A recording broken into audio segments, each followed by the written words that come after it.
Bonjour à toutes et à tous, j'espère que vous allez bien. Comme pour la vidéo sur la relation entre le nombre 13 et les lettres M et N, j'ai décidé d'ajouter certaines informations complémentaires à la vidéo que vous venez de visionner, qui pour moi sont vraiment essentielles pour mieux comprendre ce que justement vous venez de regarder. Notamment un point essentiel et très important que vous avez pu voir, c'est l'apparition du nombre pi et du nombre phi, qui sont deux nombres qu'on appelle irrationnels, puisqu'ils ont une suite de chiffres après la virgule qui est infinie. Donc ils ne suivent pas les lois de la rationalité, si vous voulez.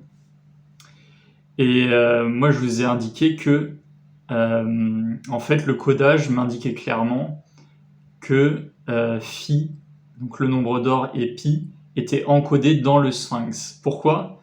Parce que dans le mot sphinx, il y a phi.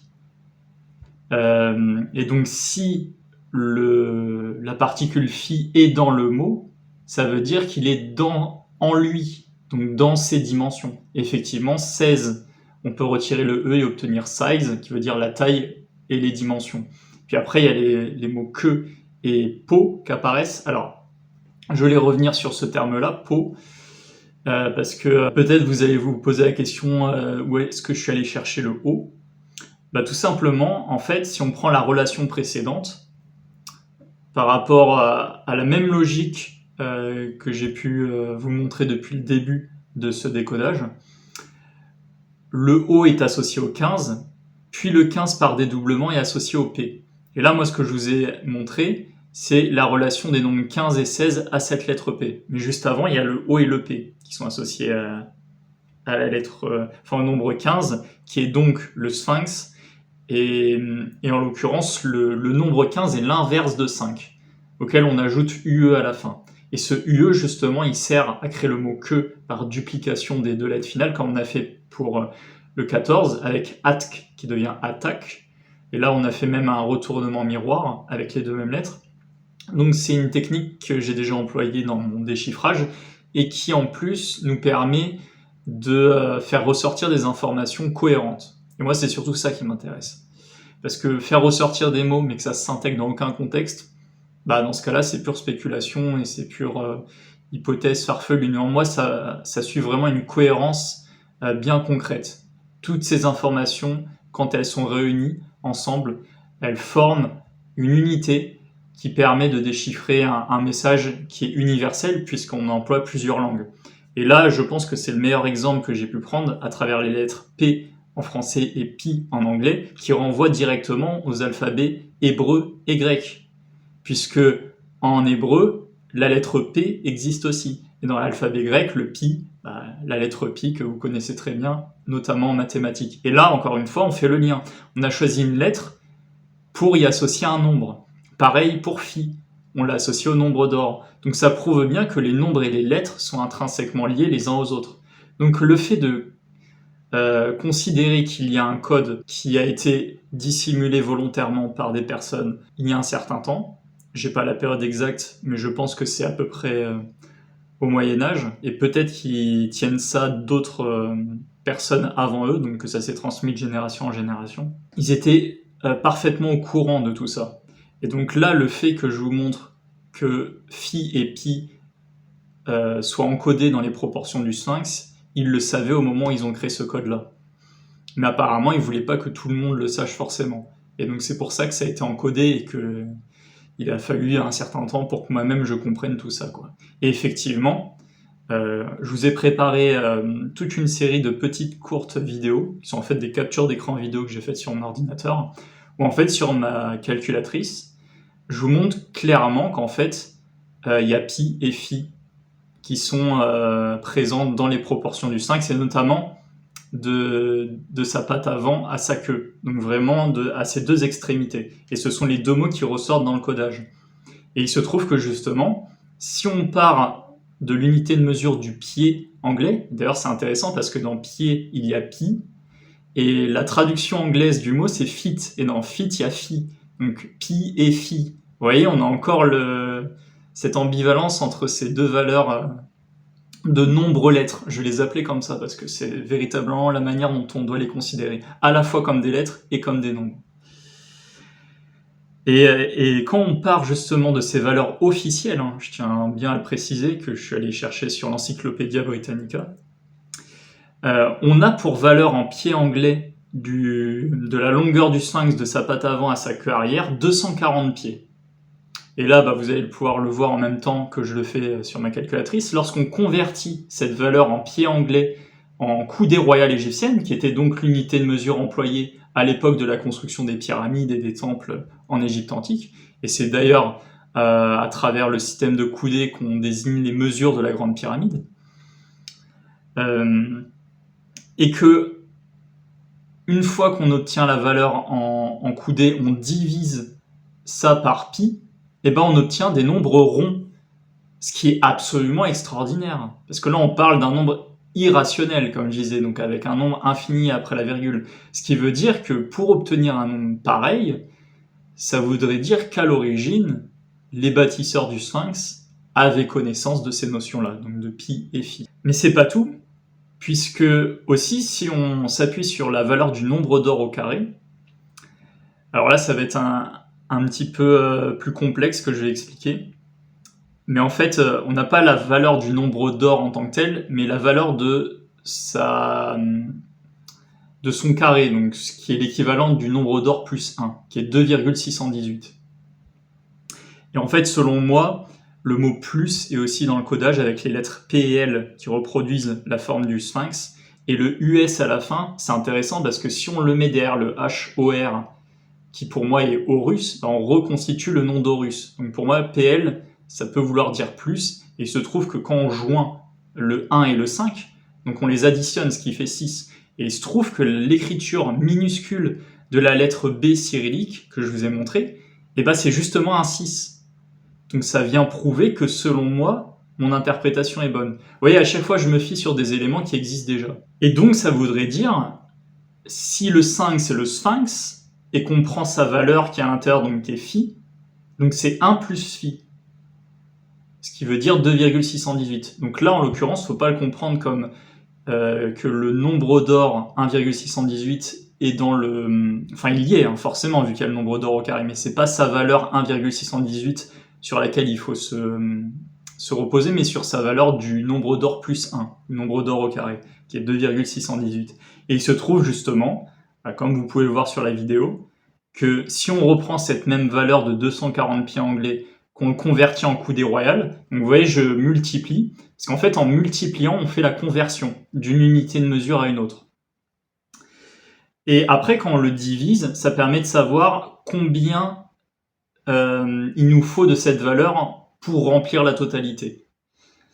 Et donc quand après j'obtiens le résultat en coudée royale et que je divise par pi, si j'obtiens 40 comme valeur, ça veut dire que c'est 40 fois pi. Que si vous prenez le nombre 3,1416, parce que là c'est à 4 nombres après la virgule qu'on obtient vraiment un nombre rond. Donc si on prend 3,1416 et qu'on le multiplie par 40, on obtient la valeur en coudée royale de la longueur du sphinx de sa patte avant à sa queue. Donc ce qui est absolument extraordinaire. Mais ça, c'est que le début.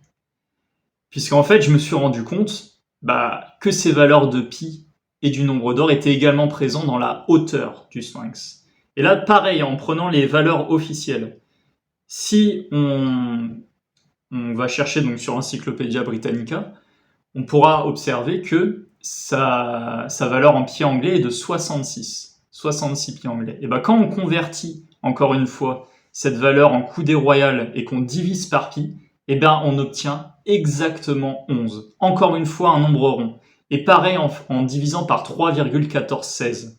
Donc avec 4 chiffres après la virgule. Et ce qui veut dire donc qu'on a un rapport de 40 par 11 pour la longueur et la hauteur. Donc vraiment sensationnel, quoi. Parce que moi, quand je vois des informations comme ça que je déchiffre, dans ce système de codage, et je maintiens, j'appuie ce que je dis, parce que à chaque fois que je cherchais des confirmations, je les ai, les confirmations. Donc là, voilà, le codage m'indique que pi et phi sont dans le sphinx, parce que phi est contenu dans le mot sphinx. Voilà. Et là, je constate, en faisant ces rapports mathématiques, qu'effectivement, phi et pi sont contenus dans les proportions du sphinx. Et donc, ce qui veut dire déjà que les bâtisseurs avaient une connaissance de tout ça. Ce qui n'est pas forcément reconnu par l'égyptologie actuelle, quoi. Mais moi, je le constate, et les mathématiques, ce sont des faits. Voilà. Mais ce n'est pas fini. Puisque ensuite, j'ai pris la valeur de sa largeur. Donc là, on a pris sa longueur sur l'axe est-ouest, parce que le sphinx est orienté vers l'est, vers le lever du soleil lors des équinoxes.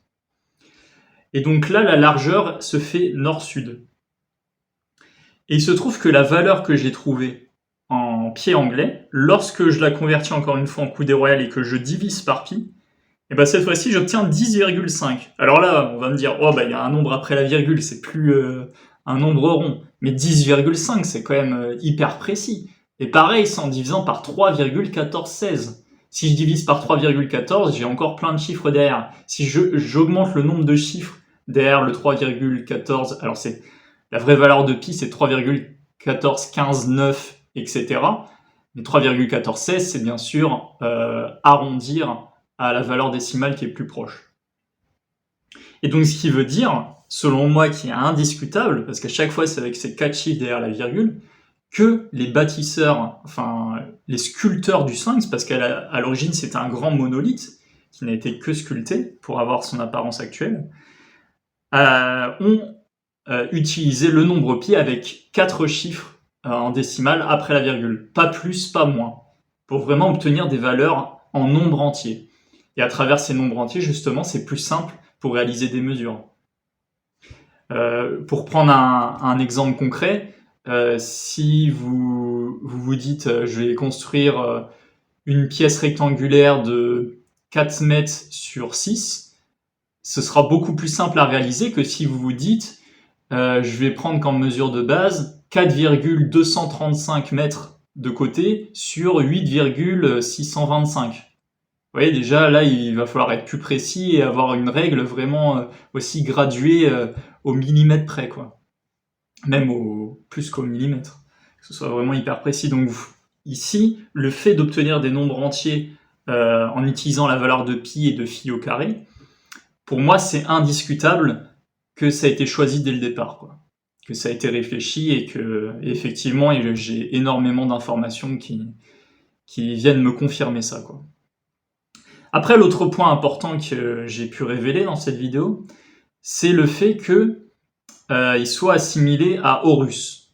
Parce que jusqu'à maintenant, on considère que le sphinx, c'est le visage du pharaon Képhren, ce qu'il aurait été sculpté à cette époque. Mais on connaît on sait que pendant le Moyen-Âge, le sphinx était considéré comme l'Horus de l'horizon. Puisque Horus, c'est le dieu soleil. Or, le sphinx, justement, est orienté par rapport au soleil. Mais là, moi, ce que je viens d'apporter encore plus, c'est que, selon moi, le visage en tant que tel du sphinx, c'est Horus. Donc là, c'est vraiment un pas supplémentaire dans cette compréhension et qui vient confirmer des écrits d'auteurs alternatifs qui sont assez controversés pour leur théorie. Je pense notamment à Anton Parks, qui dit avoir des visions et qui considère que Horus était un être anthropomorphe, et donc avec un visage ressemblant beaucoup aux humains. Et ben moi je pense que là, effectivement, à travers ce que j'ai pu décoder, avec la lettre Rho, donc R-H-O, la lettre grecque Rho, qui donne comme anagramme Or, H-O-R, qui est un des deux noms égyptiens de Horus, l'autre qui est R, mais on y reviendra après parce qu'en fait il est sur deux lettres différentes. S'il est dans le nombre d'or, il est sur à deux emplacements différents avec la lettre R. La 16e et la 18e lettre de l'alphabet, c'est comme ça tout simplement que j'ai retrouvé le nom. Et effectivement, l'autre orthographe de la lettre Rho, R-O, on inverse les deux, on obtient Or. Et la lettre Rho s'inverse en nombre d'or, puisque pareil, les lettres et les nombres sont considérés comme en fractions, si vous voulez. Mais bon, ça c'est un autre sujet. Voilà à peu près ce que j'avais à dire, donc Les principales révélations que je vous confirme ici et dont je suis absolument certain, c'est que pi et phi sont dans les proportions du sphinx, à la fois dans sa longueur, dans sa hauteur et dans sa largeur, et que l'identité du sphinx c'est Horus. Le codage me le montre et il y a des antécédents historiques. Voilà. On remonte dans les archives du Moyen-Âge, même jusqu'au 18e, 19e siècle, hein, assez récemment. C'était indiqué que le sphinx était considéré comme l'Horus de l'horizon, avant qu'on considère plus récemment, pour une raison qui m'est presque inconnue, quoi, je comprends pas pourquoi les égyptologues ont changé d'avis à ce sujet-là, que la tête du sphinx était plutôt le pharaon Khéphren. Peut-être justement ce côté divin d'Horus, qui comme c'est un dieu, bah, il n'a pas de représentation humaine, ce ne sont que des allégories animales, quoi, des représentations zoomorphes. Mais si ces êtres-là ont existé, c'est qu'ils ont bien dû avoir aussi un corps euh, au même titre que nous, quoi. Et donc avoir une apparence semblable à la nôtre. Je vous souhaite une bonne journée et puis on se retrouve la prochaine fois pour la suite de ces relations entre les nombres et les lettres.